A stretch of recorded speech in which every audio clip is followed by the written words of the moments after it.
International space స్టేషన్‌కు వెళ్లి వచ్చిన తొలి భారతీయుడుగా శుభాంశు శుక్లా. యాక్సియం 4 మిషన్‌లో భాగంగా అంతరిక్ష కేంద్రానికి వెళ్లిన భారత వ్యోమగామి శుభాంశు శుక్లా బృందం 18 రోజుల తరువాత విజయవంతంగా భూమిపైకి తిరిగి వచ్చారు. అంతర్జాతీయ అంతరిక్ష కేంద్రానికి వెళ్లి వచ్చిన తొలి భారతీయుడుగా శుభాంశు శుక్లా చరిత్ర సృష్టించాడు. భూమిపైకి తిరిగి వచ్చేందుకు సిద్ధమయ్యే సమయంలో వ్యోమగాములు హెయిర్ కట్ చేయించుకున్నారు.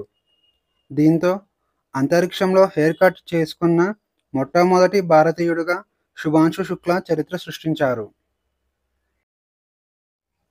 క్రూయిజ్ భారత్ మిషన్‌లో చేరిన మొదటి రాష్ట్రం. క్రూయిజ్ భారత మిషన్‌లో చేరిన మొదటి రాష్ట్రంగా గుజరాత్ నిలిచింది. కేంద్ర మంత్రి సర్బానంద సోనోవాల్ 2024 సెప్టెంబర్ 30న క్రూయిజ్ భారత్ మిషన్‌ను ప్రారంభించారు. 2029 సంవత్సరం నాటికి భారతదేశ సముద్ర క్రూయిజ్ ట్రాఫిక్‌ను 10 రెట్లు పెంచడం ఈ మిషన్ యొక్క లక్ష్యం. భారతదేశంలోనే అతి పొడవైన తీర ప్రాంతం కలిగిన గుజరాత్ రాష్ట్రంలో ఇప్పటి వరకు ప్రత్యేకమైన క్రూయిజ్ టెర్మినల్స్ లేవు. ఇప్పుడు ఈ మిషన్‌లో చేరడంతో గుజరాత్ క్రూయిజ్ మౌలిక సదుపాయాలను నిర్మించడానికి కృషి చేస్తుంది. ఇక గుజరాత్ తీర ప్రాంతం పొడవు వచ్చేసి 2340 కిలోమీటర్లు. దేశంలోని మొట్టమొదటి ఐసో సర్టిఫైడ్ పోలీస్ స్టేషన్. కేరళలోని అలప్పుజ జిల్లాలోని Arthunkal police station bureau of Indian standards సంస్థ ద్వారా ISO quality management system certification పొందిన మొట్టమొదటి పోలీస్ స్టేషన్‌గా నిలిచింది. నేరాల నివారణ, నేరాల దర్యాప్తు, ట్రాఫిక్ నియంత్రణ, ప్రజా ఫిర్యాదుల పరిష్కారం మరియు చట్టాల అమలు కార్యకలాపాలలో స్టేషన్ పనితీరును గుర్తిస్తూ జూలై 10న సర్టిఫికేషన్ అధికారికంగా జారీ చేశారు. తెలుగు రాష్ట్రాలకు హైకోర్టు జడ్జిల నియామకం. తెలంగాణ హైకోర్టు ప్రధాన న్యాయమూర్తిగా జస్టిస్ అపరేష్ కుమార్ సింగ్ నియమితులయ్యారు. అపరేష్ కుమార్ సింగ్ ఇంతకుముందు త్రిపుర హైకోర్టు జడ్జిగా పనిచేశాడు. ఇక తెలంగాణకు చెందిన జస్టిస్ మామిడాన సత్యరత్న రామచంద్రరావు జార్ఖండ్ హైకోర్టు నుంచి త్రిపుర హైకోర్టుకు బదిలీ అయ్యారు. అలాగే ఆంధ్రప్రదేశ్ రాష్ట్ర హైకోర్టు న్యాయమూర్తిగా జస్టిస్ బుట్టా దేవానంద్ నియమితులయ్యారు. ఇతను ప్రస్తుతం మద్రాస్ హైకోర్టు జడ్జిగా ఉన్నాడు. ఇతను గతంలో ఆంధ్రప్రదేశ్ హైకోర్టు జడ్జిగా పనిచేశాడు. బుట్టా దేవానంద్ ఆంధ్రప్రదేశ్ యూనివర్సిటీలో లా కాలేజీలో చదివాడు. మొత్తం 4 హైకోర్టు జడ్జిల బదిలీపై సుప్రీంకోర్టు కొలీజియం సిఫార్సును రాష్ట్రపతి ద్రౌపది ముర్ము ఆమోదించారు. వింబుల్డన్ విజేత జనిక్ సిన్నర్. డబుల్ డిఫెండింగ్ ఛాంపియన్ అయిన కార్లోస్ అల్కరాజ్ను వింబుల్డన్ ఫైనల్లో జనిక్ సిన్నర్ ఓడించాడు. ఇది జనిక్ సిన్నర్కు తొలి వింబుల్డన్ గ్రాండ్ స్లామ్ టైటిల్ కావడం విశేషం. 148 సంవత్సరాల వింబుల్డన్ చరిత్రలో టైటిల్ గెలిచిన తొలి ఇటలీ దేశస్థుడిగా జనిక్ సిన్నర్ రికార్డు సృష్టించాడు. అతని కెరియర్లో ఇది 4వ గ్రాండ్ స్లామ్ టైటిల్.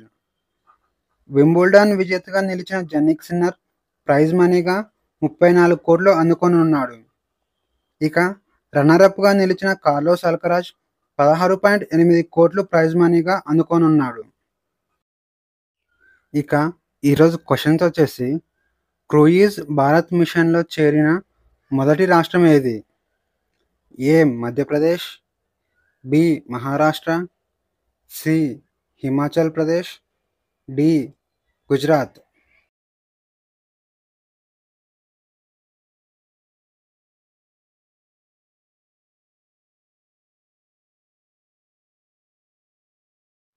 ఆన్సర్ వచ్చేసి ఆప్షన్ డి గుజరాత్.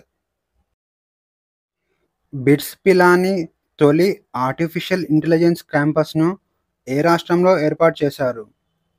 ఏ. Telangana, B. Andhra Pradesh, C. Karnataka, D. Tamil Nadu.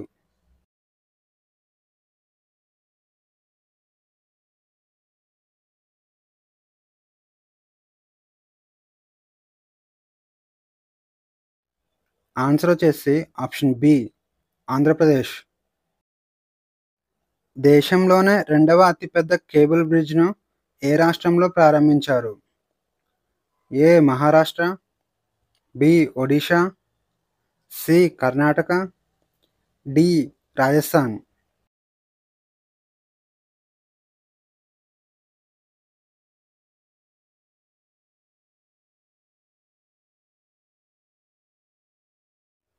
Answer వచ్చేసి ఆప్షన్ సి కర్ణాటక.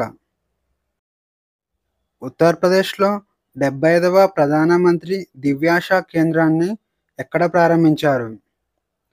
ఏ Badaun, B Kanpur, C Lucknow, D Varanasi.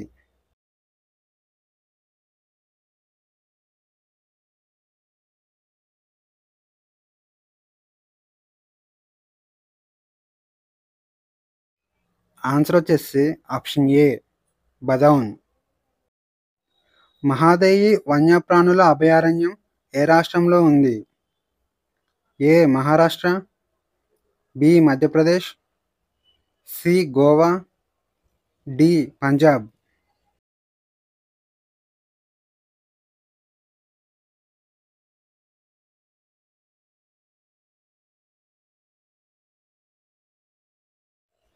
Answer వచ్చేసి ఆప్షన్ సి గోవా.